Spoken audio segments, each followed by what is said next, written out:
Hello everyone, I Shivangi Giri welcomes you all in Vandya Granth. Last lecture में हम acid basis इन salt वो वाला चैप्टर पढ़ रहे थे, है ना।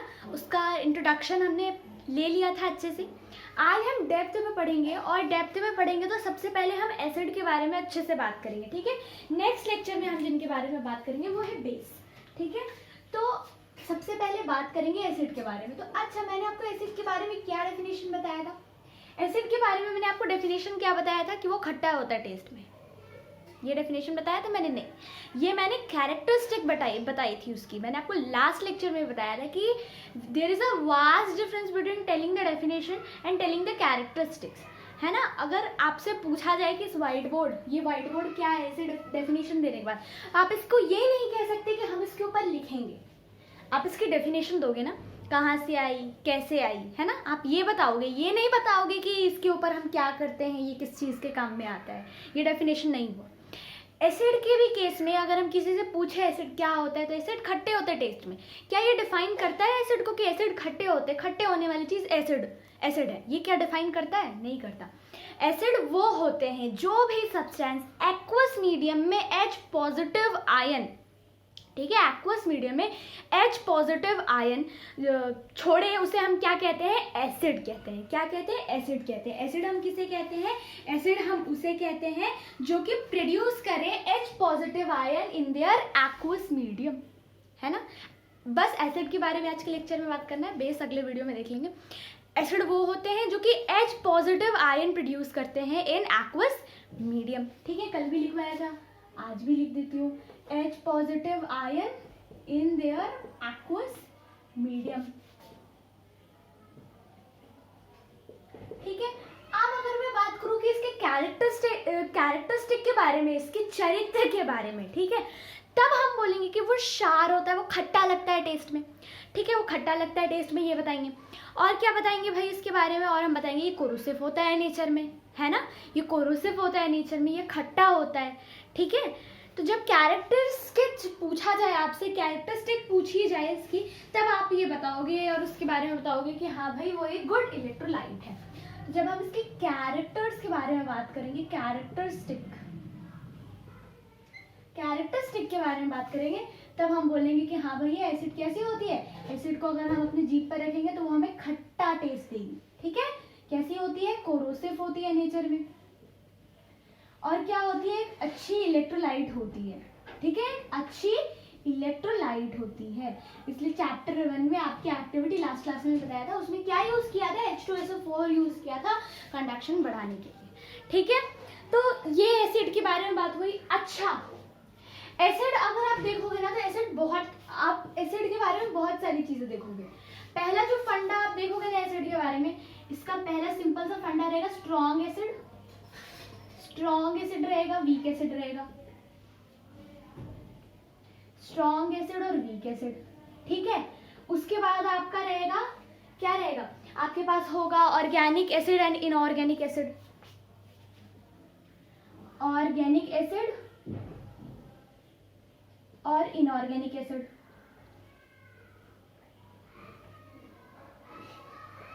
और उसके बाद क्या होगा? उसके बाद आपका होगा एक कंसंट्रेटेड एसिड, ठीक है। एक क्या होगा आपके पास? एक आपके पास होगा आपका concentrated acid,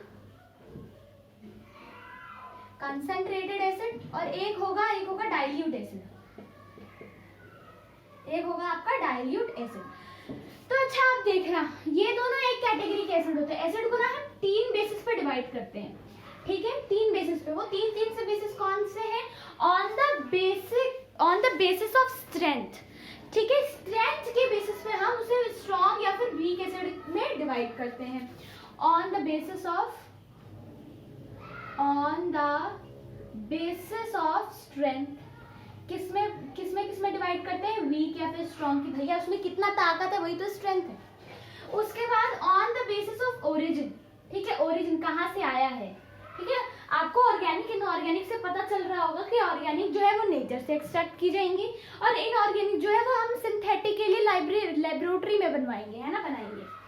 on the basis of origin, ठीक है। और फिर एक होती है ऑन द बेसिस ऑफ, मैं यहाँ लिख रही हूँ, on the basis of concentration, ठीक है, बेसिस ऑफ कंसंट्रेशन, ठीक है। मेरा एक शॉर्ट से इसके ऊपर है ना कि हमें हमेशा है ना एसिड में पानी क्यों ऐड करना चाहिए, पानी में एसिड क्यों नहीं ऐड करना चाहिए, हम ऐसा क्यों करते हैं, ठीक है। हम हमेशा एसिड को पानी में क्यों ऐड करते हैं, पानी को एसिड में क्यों नहीं ऐड करते हैं, इस पे मेरा एक स्पेसिफिक शॉर्ट से आप उसे देख लेना, ठीक है। हम एसिड को पानी में क्यों डालते हैं, पानी को एसिड में क्यों नहीं डालते हैं, वैसे मैं आपको बताऊंगी इसके बारे में यहाँ पर भी, उसे भी देख लेना, उसमें ज़्यादा डिटेलिंग पढ़ाई है मैंने, ठीक है। ऑन द बेसिस ऑफ, पहला स्ट्रेंथ, स्ट्रेंथ के बेसिस पे स्ट्रॉन्ग और वीक एसिड, ओरिजिन के बेस पे ऑर्गेनिक इनऑर्गेनिक, ठीक है। कंसंट्रेशन के बेस पर आपको डाइल्यूट एंड कंसंट्रेशन। तो पहले हम पढ़ेंगे on the basis of origin. जब तक हम ये नहीं पता लगाएंगे कि भैया एसिड कैसे आया, कहाँ से आया, मतलब ये तो नहीं पता करेंगे कैसे आया कहाँ से आया, लेकिन ये जरूर पता करेंगे कि ऑर्गेनिक एसिड कौन से होते हैं, इनऑर्गेनिक एसिड कैसे होते हैं। अब मेरी बात ना एक ध्यान से सुनना, कई सारे लोग आपको ना strong acid, weak acid, organic acid, inorganic acid, है ना, आपको ऐसा बताएंगे कि वीक एसिड कौन से होते हैं, इनऑर्गेनिक एसिड होते हैं, वीक एसिड आपके ऑर्गेनिक एसिड होते हैं और स्ट्रॉन्ग एसिड आपके इनऑर्गेनिक एसिड होते हैं। वीक एसिड आपके ऑर्गेनिक होते हैं और स्ट्रॉन्ग एसिड आपके इनऑर्गेनिक होते हैं। लेकिन भाई ऐसा कुछ नहीं है, ठीक है, दोनों अलग अलग चीजें हैं, स्ट्रॉन्ग एसिड और ये स्ट्रॉन्ग वीक एसिड। यहाँ पर ना दूसरा डिसएसोसिएशन का खेल है, वो मैं आपको बताऊंगी, ठीक है। डिसएसोसिएशन का खेल है, टूटने का खेल है, ठीक है। और यहाँ इनऑर्गेनिक इनऑर्गेनिक हम ना बात कर रहे हैं कि किस उसका स्तोत्र क्या है, इसे हम बेसिकली कहते हैं स्तोत्र।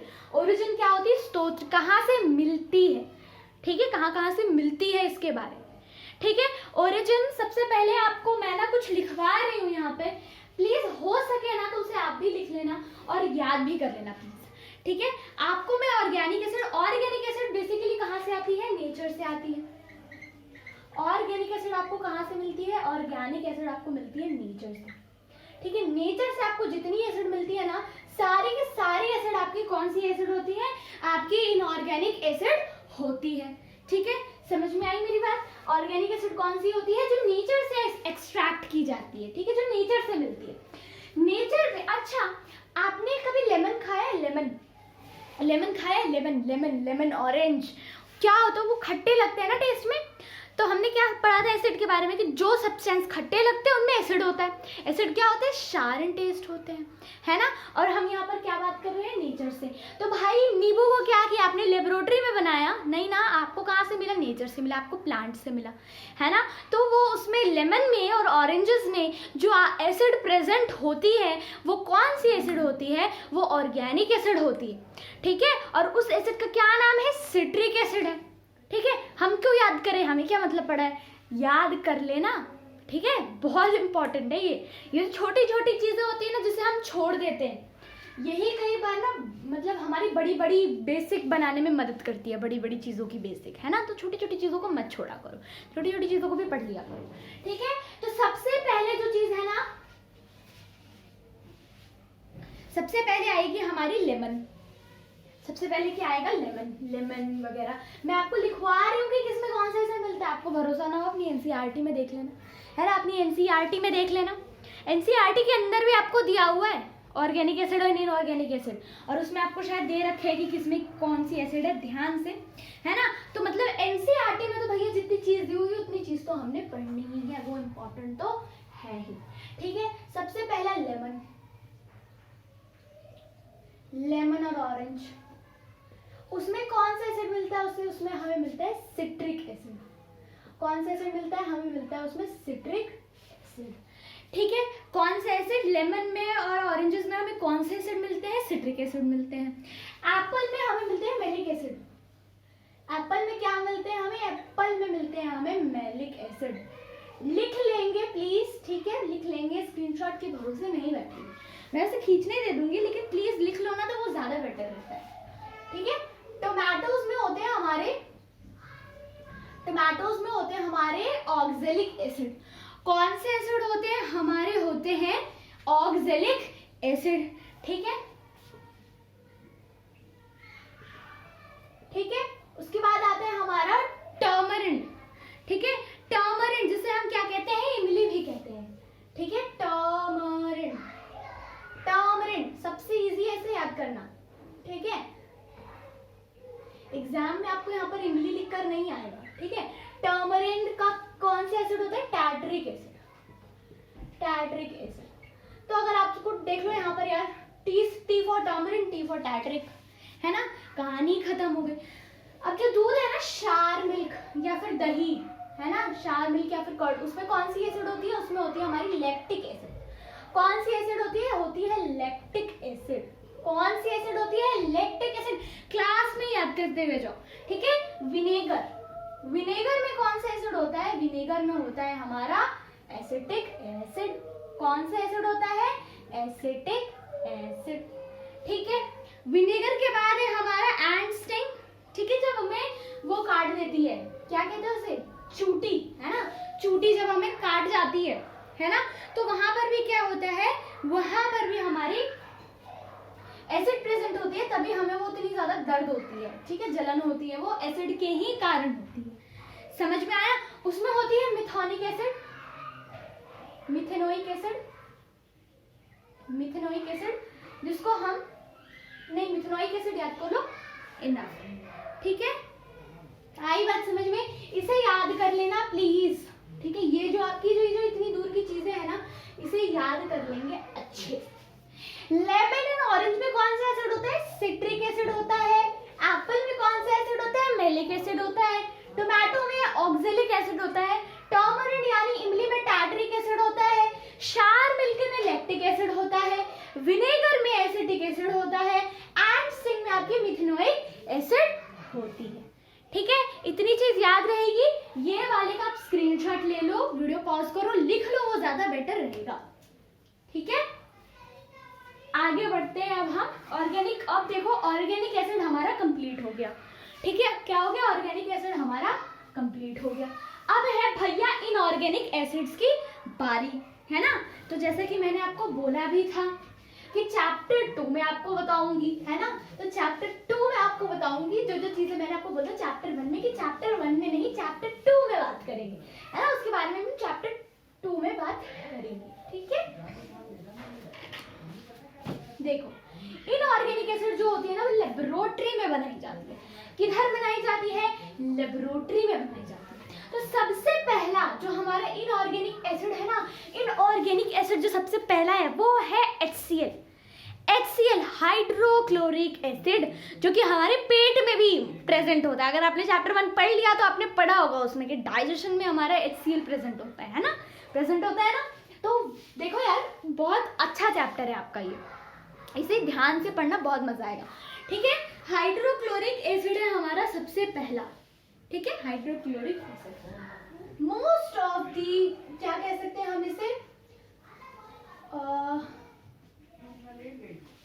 Most of the time, most of the reactions में हम हमेशा हाइड्रोक्लोरिक एसिड या फिर सल्फ्यूरिक एसिड लेते हैं। सल्फ्यूरिक एसिड भी थोड़ा कम लेते हैं, लेकिन हाइड्रोक्लोरिक एसिड सबसे ज्यादा यूज करते हैं, ठीक है। हाइड्रोक्लोरिक एसिड जिसका केमिकल फॉर्मूला क्या है, केमिकल फॉर्मूला है HCl, क्या है, HCl, ठीक है। हाइड्रोक्लोरिक के बाद आता है आपका सल्फ्यूरिक एसिड, ठीक है। कौन सा आता है, सल्फ्यूरिक एसिड।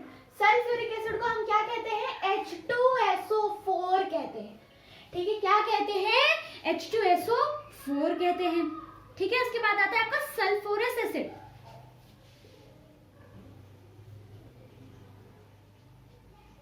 सल्फ्यूरस एसिड, ठीक है। H2SO3 भी हम इसे कहते हैं, इसे हम H2SO3 कहते हैं, ठीक है भैया। फिर आती है आपकी नाइट्रिक एसिड। नाइट्रिक एसिड को ना हम स्ट्रॉन्ग कहते हैं, रिड्यूसिंग एजेंट, ठीक है। रिड्यूसिंग एजेंट क्यों कहते हैं, कमेंट, कमेंट, है ना, कमेंट का प्रयोग करना। नाइट्रिक एसिड को स्ट्रॉन्ग रिड्यूसिंग एजेंट क्यों कहते हैं, ये ढूंढना भैया, मैं नेक्स्ट लेक्चर में बताऊंगी, ठीक है, ठीक है। ये याद रखेंगे, समझ में आया कि मैंने, मैडम ने भी होमवर्क दिया है कुछ, ठीक है। नाइट्रिक एसिड को क्या कहते हैं हम, HNO3। उसके बाद कार्बोनिक एसिड, कार्बोनिक एसिड। देखो बच्चा, मैं आपको कह रही थी ना अभी कि स्ट्रॉन्ग एसिड और वीक एसिड में बहुत डिफरेंस है, है ना। मैंने आपको बोला था कि स्ट्रॉन्ग एसिड और वीक एसिड में बहुत बड़ा डिफरेंस है ना, स्ट्रॉन्ग एसिड और वीक एसिड में, और इसी तरीके से ऑर्गेनिक और इनऑर्गेनिक। तो on the basis of strength and on the basis of origin में बहुत सारे लोग कहेंगे कि ये जो इनऑर्गेनिक एसिड होते हैं ना सारे स्ट्रॉन्ग की कैटेगरी में आते हैं, लेकिन ऐसा नहीं है। कुछ इनऑर्गेनिक एसिड जैसे कि H2CO3 कार्बोनिक एसिड को हम इनऑर्गेनिक एसिड में तो लेते हैं, लेकिन हमसे एक वीक एसिड भी क्लासिफाई करते हैं। देखो मैं आपको बार बार कह रही हूँ, कभी organic inorganic acid, strong acid and weak acid को एक मत मान, ठीक है। दोनों में डिफरेंस है, दोनों में क्या है, दोनों में डिफरेंस है। अब आपकी आती है फॉस्फोरिक एसिड, क्या आती है, फॉस्फोरिक एसिड, जिसको हम क्या कहते हैं, जिसको हम बोलते हैं H2PO4। इतने सारे हैं, कैसे याद करेंगे, सब याद हो जाएगा, ठीक है। एक बारी बस नोट्स बना लो, सब याद हो जाएगा अच्छे से, ठीक है। और एक है फॉस्फोरस एसिड, है ना, मैं जरूरत से ज्यादा भी लिखवा रही हूँ, ठीक है, याद कर लेना, कुछ नहीं ज्यादा, ठीक है। इसको हम कहते हैं H2PO3। बस ये थी हमारी ऑर्गेनिक एंड इनऑर्गेनिक की कंसेप्ट, ठीक है। ऑर्गेनिक और इनऑर्गेनिक यहीं खत्म, समझ में आया, ऑर्गेनिक इनऑर्गेनिक यहीं पर डन हो गया, ठीक है। मैं बार बार आपको बोल रही हूँ कि आप please organic and inorganic acid सबके, इसमें इनऑर्गेनिक एसिड जब मैं आपको बता रही हूँ तो उसमें आपको मॉलिक्यूलर फॉर्मूला आने चाहिए। और जब मैं बात करी आपसे ऑर्गेनिक एसिड के बारे में, तो आपको पता होना चाहिए कि किस नेचुरल चीज में, जैसे कि नेचुरल सोर्स में कौन सी एसिड है, ये आपको पता होना ही चाहिए, ठीक है। अब बात करेंगे किसके बारे में, अब हम बात करेंगे वीक एसिड और स्ट्रॉन्ग एसिड के बारे में, ठीक है। अब देखना, अब आएगा असली मजा अब आएगा जब हम strong acid and weak acid के बारे में बात करेंगे ना, तब, ठीक है। ऑलमोस्ट तो मैंने आपको बोला कि there is a very vast difference between organic inorganic acid और क्या, और वीक और स्ट्रॉन्ग एसिड। मैंने आपको ये बोला कि क्या है, स्ट्रॉन्ग एंड वीक एसिड में ना आपका एक खेल आता है किसका, हाइड्रोनियम आयन का। अगर आपने चैप्टर 1 ढंग से पढ़ा होगा तो मैंने जब आपको एग्जांपल दिया था तो मैंने आपको कुछ हाइड्रोनियम आयन का क्लू सा दिया था, ठीक है। कि जब मैं बता रही थी आइस के बारे में कि आइस जब है वो मेल्ट होके वाटर बन जाएगा, आइस जब मेल्ट होके वाटर बन जाएगा तो उसका केमिकल फॉर्मूला H3O नहीं रहेगा, वो H2O का H2O ही रहेगा, ठीक है। ये वाली एग्जांपल मैंने शायद आपको दी थी, ठीक है। तो मैंने आपको बताया था कि H3O क्या होता है, हाइड्रोनियम आयन होता है। तो जब हम स्ट्रॉन्ग एंड वीक एसिड के बारे में बात करते हैं ना, तो हम हाइड्रोनियम आयन क्या होते हैं, हाइड्रोनियम आयन वो होते हैं जो एसिड के क्या करते हैं, स्ट्रेंथ को क्लासिफाई करते हैं, ठीक है। जिसमें जितना ज्यादा हाइड्रोनियम आयन, जिस एसिड में जितना ज्यादा हाइड्रोनियम आयन वो उतना स्ट्रॉन्ग एसिड, जिसमें जितना कम हाइड्रोनियम आयन वो उतना वीक एसिड। देखो भाई, डिसएसोसिएशन का खेल है। अब भाई डिसएसोसिएशन क्या होता है, डिसएसोसिएशन का मतलब होता है टूटना होता है, मतलब जो पूरे तरीके से टूट जाता है ना, पूरे अच्छे तरीके से टूट जाता है, डिसएसोसिएट हो जाता है, ठीक है। डिसएसोसिएट पूरे अच्छे से हो जाता है, उसे हम क्या कहते हैं, उसे हम कहते हैं कि स्ट्रॉन्ग एसिड है ये, इसमें हाइड्रोनियम आयन क्या है, ज्यादा है, ठीक है, ज्यादा है। जब पार्शियल डिसोसिएशन होता है ना, मतलब आधा डिसोसिएट होता है, तो वो क्या, उसमें उसको हम क्या क्लासिफाई करते हैं, उसे हम क्लासिफाई करते हैं इनटू वीक एसिड। आई बात समझ में, ठीक है। अब इधर ध्यान देना, जैसे कि एक एसिड है, जब आप पढ़ोगे ना आगे तो आपको ये सब याद होता जाएगा, ठीक है, ये सब याद होता जाएगा कि ये सब क्या है, ये एसिटिक एसिड का फॉर्मूला है, इतना लंबा नहीं है, ठीक है। जब पढ़ोगे ना आगे, जब चैप्टर आएंगे आपके, कौन सा चैप्टर आपका, चैप्टर नंबर 4, तब देखना ये तो कुछ था ही नहीं, इससे क्यों डर रहे थे, ठीक है। चैप्टर 4 में असली मजा है। तो देखो इधर, ठीक है। अब यहाँ पर क्या होएगा, यहाँ पर होगा डिसोसिएशन। तो मान लो हमने 10 ले लिए H3, ठीक है, CH3COOH लिख देती हूँ मैं कि ये एसिटिक एसिड है, ठीक है, ये क्या है, ये है एसिटिक एसिड, ठीक है भाई। तो जब हम इसके डिसोसिएशन करेंगे, क्या करेंगे, डिसोसिएशन करेंगे, डिसोसिएशन मत बोलो, टूटना बोलो, जब हम इसको तोड़ेंगे, जब हम इसको तोड़ेंगे तो क्या होगा ना, ये पूरा नहीं टूटेगा, ये पूरा नहीं टूटेगा, इसमें 50% डिसोसिएशन होगी। 50% कैसे डिसोसिएशन होगी? अब देखना, इसमें से जो 5 CH3COOH है ना भाई, ये जो 5 है, ये 5 तो एज इट इज रहेगी, ये 5 नहीं टूटेंगी, याद रखना। इसकी वैसे एग्जाम में पूछे नहीं जाते, मैं आपको समझा रही हूँ कि ये 5 नहीं टूटेगी, ये 5 नहीं टूटेगी, इसमें पार्शियल डिसोसिएशन होगा। अब कितना बचा? 5 जो बचा ना आपका CH3COH, आपका जो बाकी का 5 बचा, वो क्या करेगी? वो ऐसे टूटेगी। पहले तो H पॉजिटिव आयन में टूटेगी, ठीक है, पहले किस में टूटेगी? वो H पॉजिटिव आयन में टूटेगी, और आधी जो है वो ऐसे टूटेगी, H3COOH, ठीक है। आधी जो 5 बची है ना, वो ऐसे टूट जाएगी, बाकी की रिमेनिंग 5 जो है वो आपकी ऐसे टूटेगी, और 5 जो है वो एज इट इज रह जाएगी। तो ये क्या है? ये जो इतना दूर मैंने आपको बताया ना, ये पार्शियल डिसोसिएशन है, जिसके कारण क्या करता है, जिसके कारण ये एक वीक एसिड है।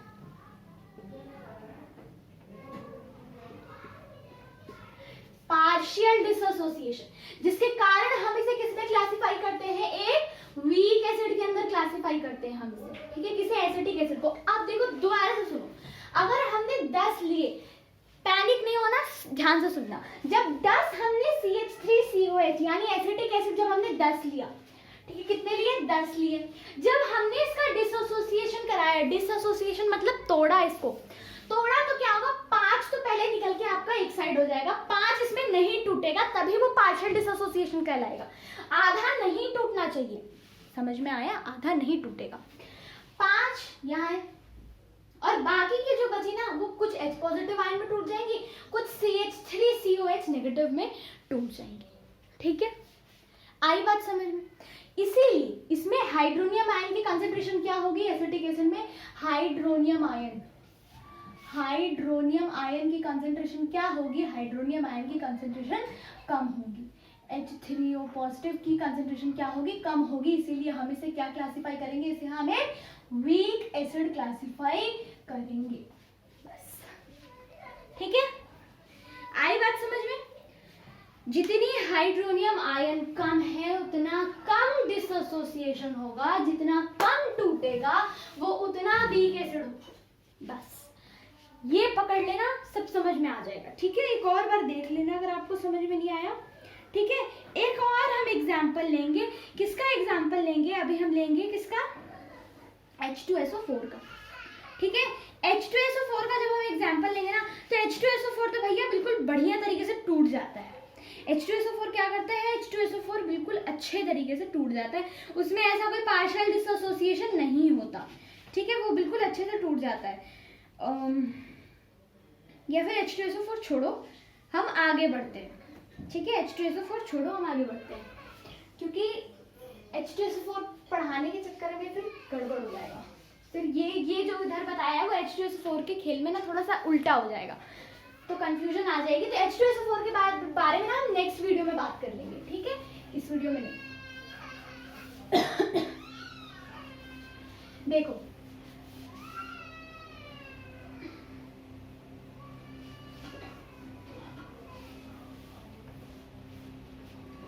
अब है हमारा क्या हो गया? वीक एसिड हो गया। स्ट्रॉन्ग एसिड में याद रखिएगा, स्ट्रॉन्ग एसिड के बारे में नेक्स्ट वीडियो में बात करेंगे। स्ट्रॉन्ग एसिड में क्या होगी? डिसोसिएशन पूरी की पूरी होगी। डिसोसिएशन क्या होगी? डिसोसिएशन होगी पूरी की पूरी, आधी आधी डिसोसिएशन नहीं होगी, ठीक है। और यही सेम जो डिसोसिएशन का खेल है ना, वो सिर्फ एसिड के लिए वैलिड नहीं है, वो बेस के लिए भी वैलिड है। बेसिस में भी क्या होते हैं? डिसोसिएशन होते हैं, ठीक है। आइए, कार्बोनिक एसिड एक वीक एसिड है, ठीक है। क्यों वीक एसिड है? क्योंकि उसमें जो डिसोसिएशन है ना वो कम होती है, ठीक है। डिसोसिएशन पार्शियल होती है, आधी आधी डिसोसिएशन होती है, इसीलिए उसे हम एक वीक एसिड में क्लासिफाई करते हैं, ठीक है। आई बात समझ में? तो strong acid and weak acid का फंडा यहाँ पे खत्म हो गया। On the basis of strength and on the basis of origin मैंने करा दिया। अब जो क्या बच रही है? अब है डाइल्यूट एंड कंसंट्रेटेड। ठीक है, on the basis of concentration आपका रिमेनिंग। देखो क्या होता है कंसंट्रेटेड और क्या होता है dilute.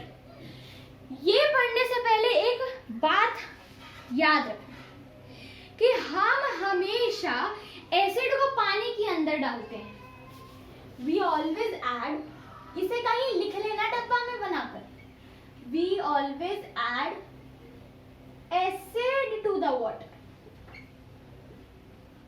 Acid to the water, ठीक है, not water to the acid.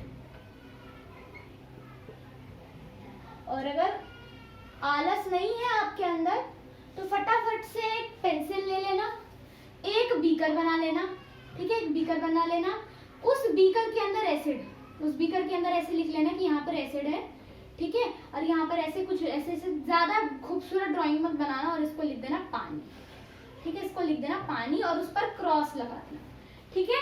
और उसके बाद क्या करना, उसके बाद ताकि आप इसे विजुअली देख सको, ठीक है, विजुअली समझ सको, इसके अंदर लिख लेना वाटर, ठीक है, यहाँ बना लेना ड्रॉप एसिड के और यहाँ पर लिख देना एसिड और इसको लगा देना टिक, ठीक है, ये कर लेना, ठीक है। और एक और बात पता है, आपके ना जो सीनियर क्लासेस में होंगे ना भैया दीदी, उनसे भी आप जाकर पूछ लेना, आपको उनको ये बात 110% नहीं पता होगी जो मैं बताने जा रही हूँ, ठीक है। ये मैंने एक शॉर्ट्स में भी आपको बनाया था, ठीक है, 110% नहीं पता होगी, किसी को नहीं पता होगी ये बात, ठीक है, कि हम, अच्छा यहाँ पर ना एक क्वेश्चन पूछती हूँ मैं आपको, हम ये क्यों करते होंगे, हम ये क्यों करते होंगे? बात तो एक ही है ना, बात तो एक ही है, पानी को एसिड में डालो या एसिड को पानी में डालो, बात क्या है, चीज एक है, चीज तो एक है ना। हम मिलेगी क्या, हमें या तो डाइल्यूट या तो कंसंट्रेटेड एसिड मिलेगी, और क्या मिलेगा, यही मिलेगा ना दोनों केस में। लेकिन हम यही काम क्यों करते हैं और कुछ क्यों नहीं करते हैं, मतलब यही चीज क्यों करते हैं, हम हमेशा वाटर लेते हैं उसमें एसिड डालते हैं, क्यों, हम एसिड में वाटर डालें तो भी तो बात सेम है, क्यों क्यों क्यों, कभी सोचा है? रीजन इज कि जो एसिड की डेंसिटी होती है ना, एसिड की जो डेंसिटी होती है, ये रो का साइन है, ठीक है, एसिड की डेंसिटी जो होती है वो पानी की डेंसिटी से ज्यादा होती है। तो क्या करें हम, तो हम क्या करें अगर इसकी डेंसिटी इससे ज्यादा होती है तो? करना कुछ नहीं है, दिमाग लगाना है। एक बात बताना, इसकी डेंसिटी इससे ज्यादा है, ठीक है, ये बात तो समझ में आ रही है, मतलब पानी की डेंसिटी क्या है, पानी की डेंसिटी एसिड से कम है, ये बात समझ में आ रही है, ये भी समझ में आ रही है। तो केस 1 में जाओ, जिसमें हमने एसिड में पानी, मतलब पानी डाल रहे हैं हम जिसमें, ठीक है, उसमें एसिड क्या है, एसिड की डेंसिटी ज्यादा है, वो हम उसके ऊपर पानी डाल रहे हैं, उसकी डेंसिटी कम है, तो वो क्या करेगी, वो फ्लोट करेगी ना एसिड में। आपने कई बार बोलते हुए सुना होगा कि ये मत करना, ये मत करना, क्यों, क्योंकि क्या होगा, फटाफट से रिएक्शन होगी और हम क्या होंगे, जल जाएंगे, हम बर्न हो जाएंगे, हम जल जाएंगे। क्यों, क्या क्या क्या प्रॉब्लम क्या है ये करने में, ये प्रॉब्लम क्या है, कभी पूछना नहीं बताएंगे। इसका सिंपल सा रिप्लाई ये, और थोड़ा दिमाग लगाना, थोड़ा फिजिक्स। तो वाटर, जब हम एसिड की डेंसिटी क्या है, पानी की डेंसिटी से ज्यादा है, तो जब हम इसके अंदर क्या करेंगे, पानी डालेंगे, तो वो पानी क्या करेगी, यही ऊपर फ्लोट करेगी ना, तैरेगी ऊपर। और एसिड क्या, एसिड है विग्रस रिएक्शन करने वाला, फटाफट से वो दोनों रिएक्ट करेगा और क्या होगा, वहां पे ब्लास्ट करेगा, वो बर्न करेगा, है ना, वो स्प्लैश आउट हो जाएगा हमें चेहरे पे, और हमें क्या करेगा, बर्निंग कॉज करेगा, ठीक है। अब जरा यहाँ पर आना और ये वाले केस में देखना क्या है। अब क्या है, वाटर की जो डेंसिटी कम है पानी से, वाटर की डेंसिटी जो है वो एसिड से तो कम है, वाटर की डेंसिटी क्या है, एसिड से कम है। तो क्या होगा कि जब हम इसमें एसिड डालेंगे ना, तो वो नीचे चली जाएगी, और जब वो पानी के अंदर जाएगी तो क्या होगा, वो अंदर जमी रहेगी, तो यहाँ पर कोई रिएक्शन नहीं होगा रिएक्शन, लेकिन वो इसके नीचे दब जाएगा, ठीक है। एक्सोथर्मिक तो ये भी रिएक्शन होगा, लेकिन ये ऊपर नहीं आएगा, है ना, वो बर्निंग कॉज नहीं करेगा। इसका सिंपल सा रिप्लाई ये है। अब ये बात तो समझ में आ गई होगी, लिख लेना इसे, ठीक है, डन। अब देखो, अब जरा मेरी बात सुनना, यहाँ पर डाइल्यूट एंड कंसंट्रेटेड एसिड क्या होते हैं। डाइल्यूट एंड कंसंट्रेटेड एसिड क्या होते हैं? देखो बात समझना, कंसंट्रेटेड एसिड कौन से होते हैं?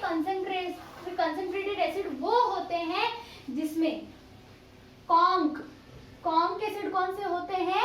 जिसमें पानी कम होते हैं, जिसमें क्या होते हैं? पानी कम है और एसिड ज्यादा है। पानी कम है और एसिड ज्यादा है का क्या मतलब हुआ? पानी अगर देखो, अगर हमने 10 ml एसिड लिया है ना, 10 ml एसिड लिया है तो उसमें हम सिर्फ पानी कितना ऐड कर रहे हैं? उसमें हम पानी ऐड कर रहे हैं सिर्फ और सिर्फ कितना कह सकते हैं हम, 1 ml में तो डाइल्यूट हो जाएगा, करीब करीब आधे ml के करीब करीब हम इसमें पानी डालेंगे। एसिड की पावर रखेंगे, ठीक है, हमें चाहिए एसिड की पावर, ठीक है। कॉन्क एसिड जिसमें पानी कम एंड एसिड ज्यादा, याद रखना। डाइल्यूट एसिड कौन से होते हैं? डाइल्यूट एसिड वो होते हैं जिसमें पानी की क्वांटिटी ज्यादा होती है और एसिड की क्वांटिटी कम होती है।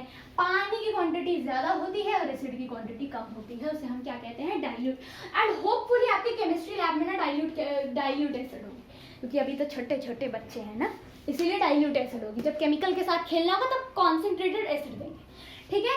तो ऑल गोल कंप्लीटेड आज का, है ना, आज यही पढ़ना था, ठीक है, खत्म हो गया। नेक्स्ट वीडियो में बेस के बारे में बात करेंगे एंड द रिमेनिंग मैंने आपको बोला है स्ट्रॉन्ग एसिड, तो स्ट्रॉन्ग एसिड मैं आपको नेक्स्ट वीडियो में कराऊंगी, ठीक है। Okay, so thank you very much, stay